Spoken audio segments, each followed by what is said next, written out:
Da li ovog 8. jula prisustvujemo trenucima kada se svet kakav poznajemo nepovratno ruši, dok običan narod, nesvestan velikih geopolitičkih igara, već sada plaća cenu kroz prazne police i redove za gorivo?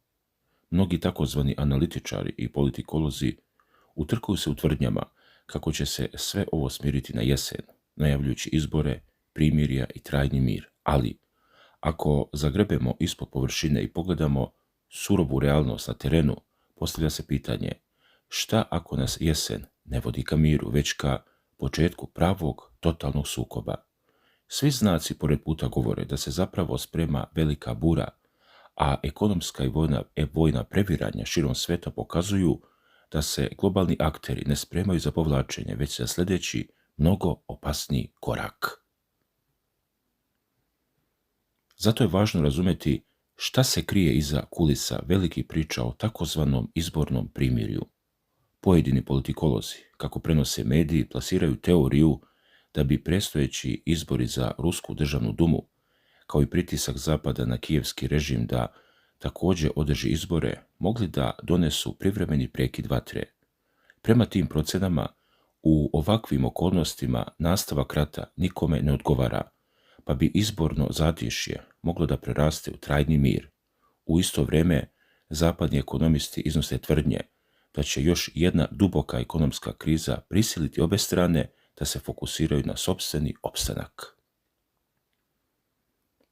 Oni predviđaju da će Zapada pomoć Kijevu početi da presušuje, dok će ruski ekonomski gubici od sankcija i udari na preradu nafte i izvoz otežati nastavak borbi. Čak se i pojedini vojni stručnjaci nadmeću u tvrdnjama da će Donbas biti potpuno oslobođen do jeseni i da će se time vojna komponenta faktički završiti.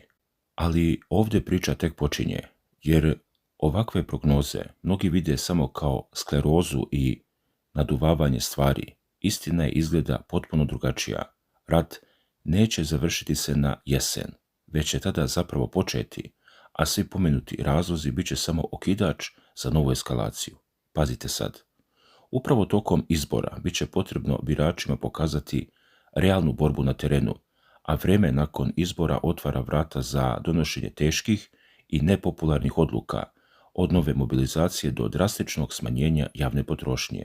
Ni ekonomija neće doneti mir. Naprotiv, problemi sa kojima se suočavaju obe strane rješavat će se isključivo postavljanjem država na ratne temelje i uvođenjem mobilizacijskog režima. Kao jasan primjer u vojnim krugovima pominje se Iran, koji je pokazao da samo dalekosežni i bolni udarci po neprijatelju, tamo gdje se nalazi njegovo bogatstvo, mogu da ga prisile na povlačenje i zaustave pokušaje nanošenja strateškog poraza.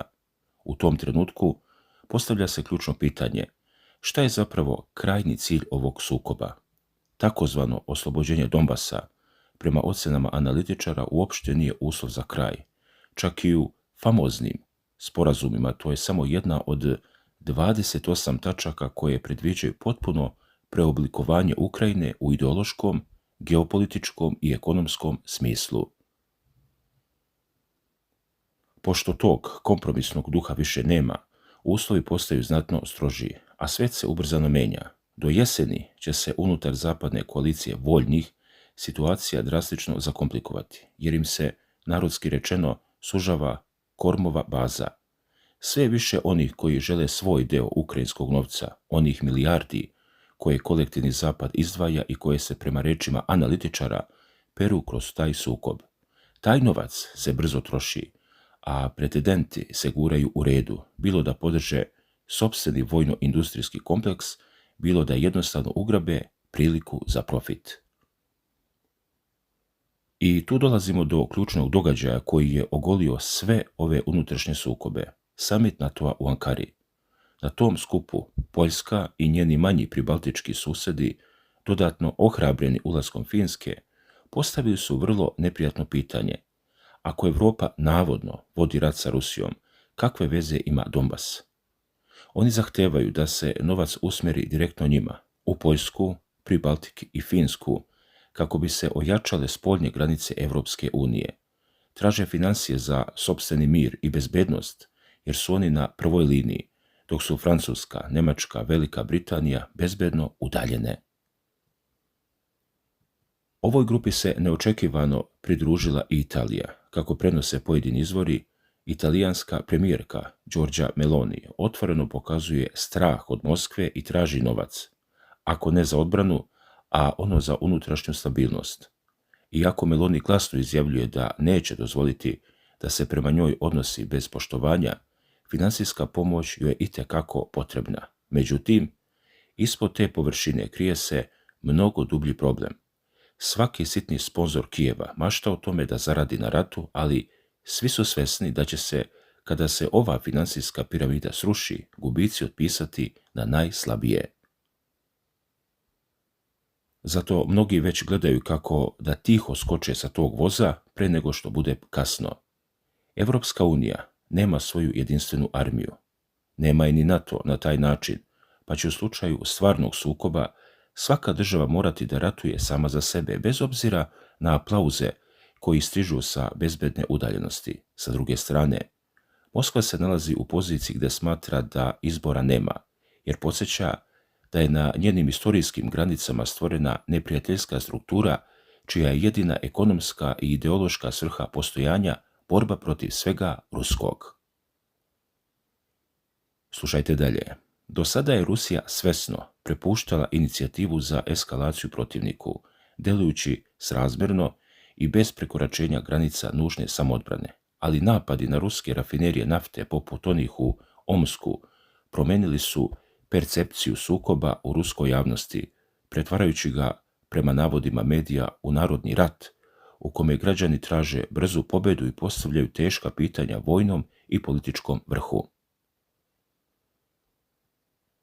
Prema procenama zapadnih vojnih stručnjaka, stopa ruske vojne proizvodnje daleko prevazilazi ono što se trenutno troši na frontu. Kao primjer navodi se podatak da se tek oko 10% proizvedenih dronova tipa Geranium koristi u trenutnim akcijama, što znači da se resursi i udarna sredstva masovno akumuliraju za ono što stručnjaci nazivaju zapanjujući odgovor. Pravi rat uvek počinje iznenada, a tenzije su dostigle tačku ključanja. I baš tu nastaje problem koji je izazvao ogromnu paniku na zapadu, a naročito u Londonu. Britanski list Daily Express objavio je dramatične tekstove o tome da se unutar Kremlja navodno pojačava lobi koji otvoreno predlaže drastične korake, uključujući i opciju pritiskanja crvenog dugmeta. Kako prenose ovi mediji, u Britaniji zvone alarmi, jer se u Moskvi otvoreno raspravlja o vojnim odgovorima protiv evropskih prestolnica, pošto se smatra da je direktna intervencija NATO zemalja pretvorila operaciju u potpunu konfrontaciju.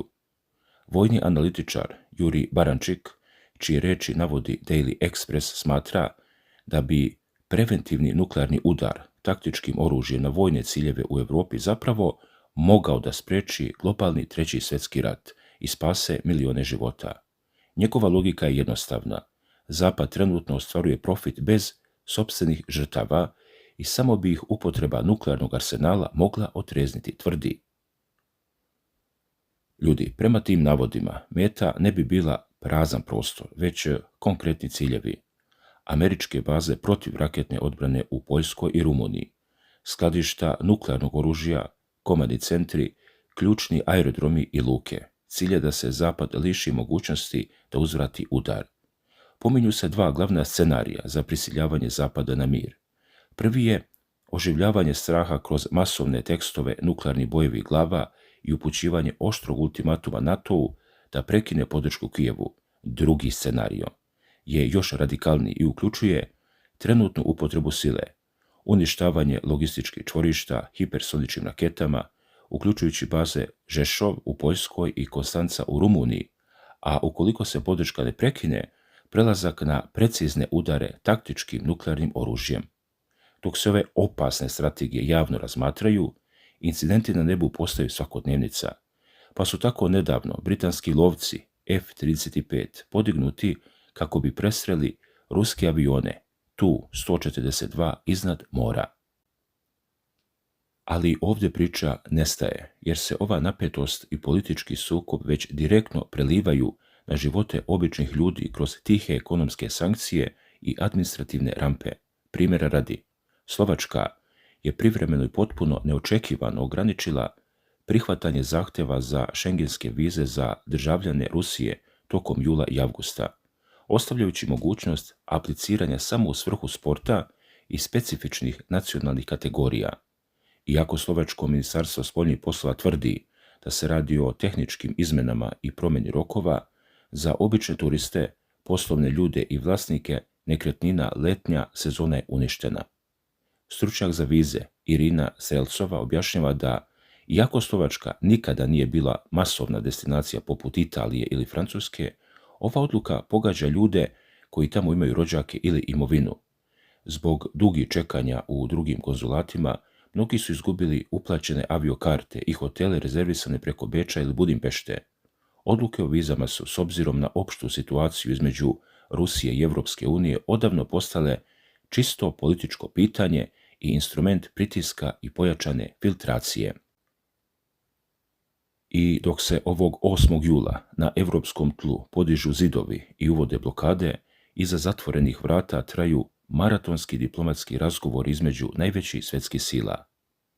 Odjeknula je vest o telefonskom razgovoru između Vladimira Putina i američkog predsjednika Donalda Trumpa, koji je na inicijativu Washingtona trajao čak sat i 25 minuta. Glavne teme bile su ukrajinsko rješenje i situacija oko Irana. Međutim, portparol Kremlja Dmitri Peskov zvanično je demantovao navode medija da je Putin Trumpu izneo neke potpuno nove predloge u vezi sa iranskim nuklearnim materijalima, naglasivši da se lideri nisu dotakli novih elemenata, ali da je Moskva potvrdila spremnost da pruži praktičnu pomoć u deeskalaciji i stabilizaciji situacije na Bliskom istoku. Zanimljivo je kako se sam Donald Trump ponašao na pomenutom samitu NATO-a u Ankari. Prema izveštajima medija, on je stigao rešen da protrese redove svojih evropskih saveznika, ponovivši prijetnje o povlačenju američkih trupa iz Europe i iznova izrazivši želju da Sjedinjene Američke Države preuzmu kontrolu nad Grenlandom od Danske. Generalni sekretar NATO-a Mark Rutte pokušao je da smiri situaciju izjavivši za Sky News da je Trump potpuno posvećen alijansi, ali da ima jasna očekivanja da Evropljani i Kanađani usklade svoju vojnu potrošnju s Amerikom. Rutte je čak ovo nazvao velikom pobjedom za Trumpa i gubitkom za Putina, jer su saveznici pod pritiskom pristali da podignu vojni budžet na 3,5% BDP-a do 2035. godine. Ipak, urednica Sky Newsa Deborah Haynes napominje da unutar saveza vladaju stvarna trenja i tenzije koje se ne mogu sakriti diplomatskim rečima.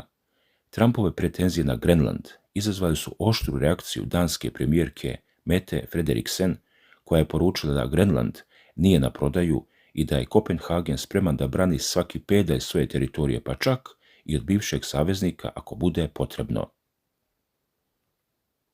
I dok svjetski lideri raspravljaju o milijardama, nuklearnim doktrinama i teritorijama, na terenu se već osjećaju prve posljedice ove tihe, ali razorne ekonomske i logističke krize. Na Krimu i u pojedinim južnim ruskim regionima pa sve do Čite, mediji i lokalni stanovnici javljaju o ozbiljnim nestašicama.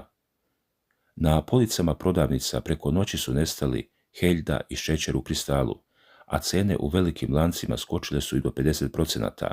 Građani u panici kupuju zalihe, što je dodatno pogoršava situaciju. Što je još gore, nastala je ozbiljna kriza sa gorivom.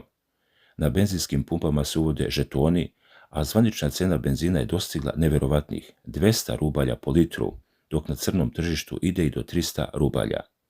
Ekonomisti poput Stanislava Krasnojarskog i Andreja Bunića pokušavaju da smire javnost tvrdeći da je ovo isključivo pitanje logistike i poremećaja u snabdevanju uslijed trenutne situacije, te da će se stanje normalizovati čim se stabilizuju zalihe goriva. Ali strah kod običnog naroda ostaje, jer lokalni prekidi lako izazivaju lančanu reakciju i pokazuju koliko je sistem zapravo ranjiv. Sve ovo nas dovodi do spoznaje da se krupni zupčanici globalne mašinerije pokreću na način koji niko ne može u potpunosti da kontroliše. Od praznih rafova u prodavnicama preko zatvorenih šaltera za vize, pa sve do razgovora o nuklearnim ultimatumima i preraspodeli teritorijama na samitima, svaki događaj je povezan u jedan ogroman neraskidiv lanac. Svet se očigledno nalazi na velikoj prekretnici gdje se stara pravila više ne važe, a nova tek treba da budu napisana kroz sukob interesa i moći. Svi oni Anchorage-ovi sporazumi i Trumpov mirovni plan od 28 tačaka o kojima se nedeljama šuškalo u diplomatskim krugovima, naišli su na neočekivani žestok zid. Kako ekskluzivno prenosi američki list New York Post, pozivajući se na pouzdane ukrajinske zvaničnike, Kijev je zvanično i kategorički odbacio Trumpov plan za okončanje sukoba sa Rusijom, insistirajući na daleko povoljnijim uslovima za sebe. Ovo je u diplomatskim krugovima odjeknuo kao bomba. Postalo je potpuno jasno da se vođa kijevskog režima, Volodimir Zelenski, uoči samita NATO-a u Ankari direktno okrenuo protiv Donalda Trumpa. Iako javno i dalje govori o diplomatiji, dostupne informacije pokazuju da Kijev nema nameru da pristane na zatečeno stanje na terenu, već želi nastavak borbe. Na ove radikalne korake ranije upozorila i portparolka Ruskog ministarstva spoljnih poslova Marija Zaharova, koja je izjavila da će ukrajinske vlasti nastaviti da guraju sopstveni narod u propast kroz sve strože i prisilne mobilizacije.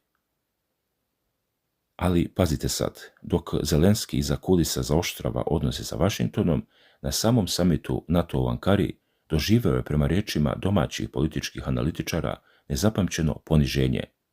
Oleg Soskin, bivši savjetnik nekadašnjeg ukrajinskog predsjednika Leonida Kučme, otvoreno je na svom YouTube kanalu progovorio o sramotnom tretmanu koji je Zelenski dobio od zapadnih saveznika. Soskin navodi da je Zelenskom praktično zabranjeno punopravno učešće na zvaničnim sastancima samita alijanse. Prema njegovim rečima, format učešća ukrajinskog lidera sveo se na običnu večeru na kojemu, narodski rečeno, neće dati ni da pojede normalno, a kamoli da ozbiljno pregovara. Soskin ističe da je ovo prepoznatljivo zapadnjačko ismejavanje i jasan pokazatelj šta NATO zapravo misli o Kijevu. Lideri alijanse su pitanje Ukrajine svesno stavili na čekanje, pre svega iz ogromnog straha da ne razljute nepredvidivog Donalda Trumpa.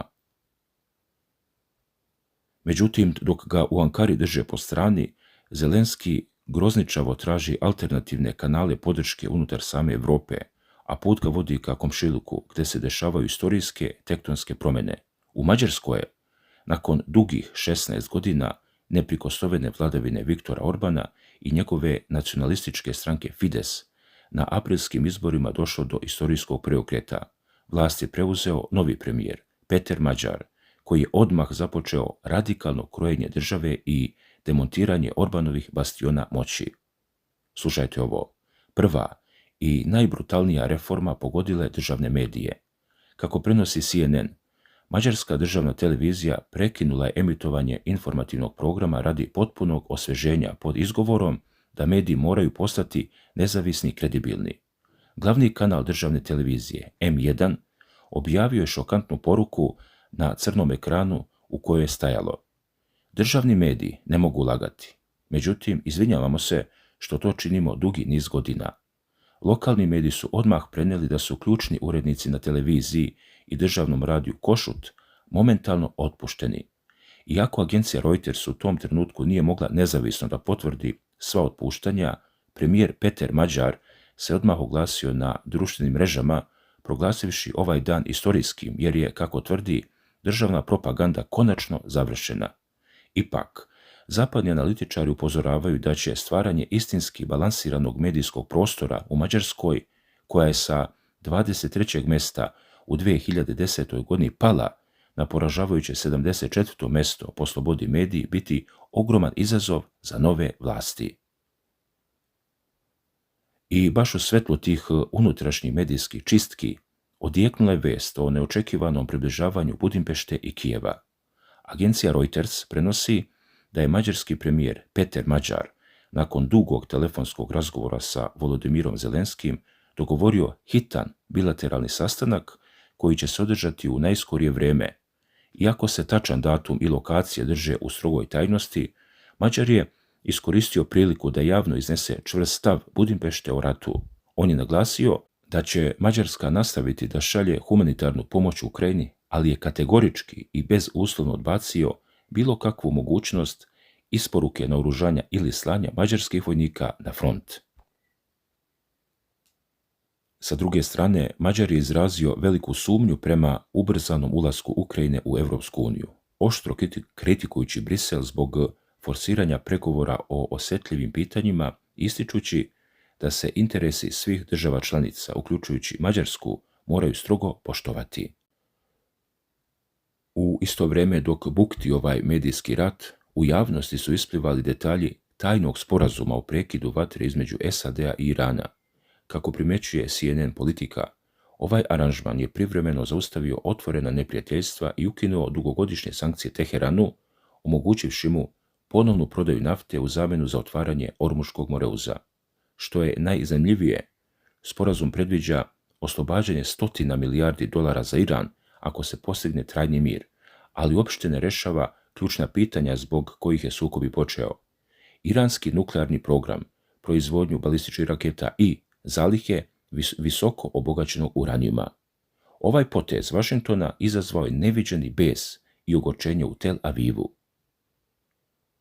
Izraelski premijer Benjamin Netanjahu oštro je reagovao i javno izrazio duboko nezadovoljstvo, posebno nakon što je saznao da Donald Trump u jeku eskalacije ozbiljno razmatra prodaju najsavremenijih nevidljivih borbenih aviona F-35 Turskoj. U intervju za CNN i novinarku Danu Baš, Netanjahu je uputio dramatično upozorenje Beloj kući, naglasivši da naoružavanje Turske direktno krši krhku ravnotežu snaga na Bliskom istoku. On je turski režim pod vodstvom Redžepa Tajpa Erdogana opisao kao strukturu prožetu muslimanskom braćom koja suštinski mrzi Ameriku i otvoreno prijeti uništenjem jedine jevrejske države. Sukob je dodatno podgrejao turski ministar spoljnih poslova Hakan Fidan, koji je izjavio da je Izrael postao teret koji čovječanstvo više ne može da podnese, što je izraelski vrh osudio kao direktan poticaj na genocid. Sve ovo nam pokazuje da se svet ne smiruje, već da se geopolitički požar širi od arktičkog leda preko mađarskih medijskih bastiona pa sve do Ormuškog moreuza. Velike sile se užurbano prestrojavaju, stari savezi pucaju pod pritiskom interesa, a militarizacija dostiže nivo koji nismo vidjeli decenijama. Na samom kraju, kada podvučemo crtu pod sve ove dramatične događaje, ovaj 8. jul 2026. godine zvanično ulazi u istoriju kao dan kada su sve geopolitičke maske konačno pale. Dok se u Ankari završava istorijski samit NATO-a, svima je postalo jasno, svet više nije isti.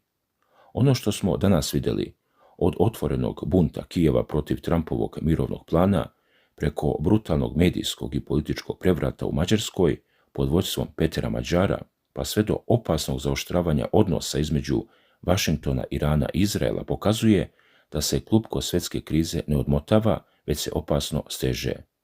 Glavna poruka današnjeg dana jasna je. Tradicionalni savezi pucaju pod pritiskom golih interesa velikih sila, dok Amerika vodi svoju igru na Bliskom istoku i Severnom Atlantiku, Europa užurbano pokušava da se konsoliduje, a unutrašnji sukobi unutar samog zapadnog bloka prete da potpuno parališu dosadašnji svjetski poredak. Ušli smo u fazu gdje diplomatija više nema težinu, već samo gola vojna i politička moć. Šta vi mislite o ovome? Kako vi gledate nove tektonske promjene koje su kulminirale upravo ovog 8. jula? Da li je odbacivanje Trumpovog plana od strane Kijeva definitivni znak da nas na jesen čeka totalna eskalacija? Kako komentarišete gašenje mađarskih državnih medija i novu igru moći na Bliskom istoku? Napišite mi svoje detaljno mišljenje dole u komentarima. Obavezno lajkujte ovaj video, kliknite to zvonce za obaveštenja i zapratite kanal, jer mi nestajemo. Pratimo situaciju iz minuta u minut. Hvala vam na poverenju i gledamo se već u sljedećem video snimku. Svako dobro!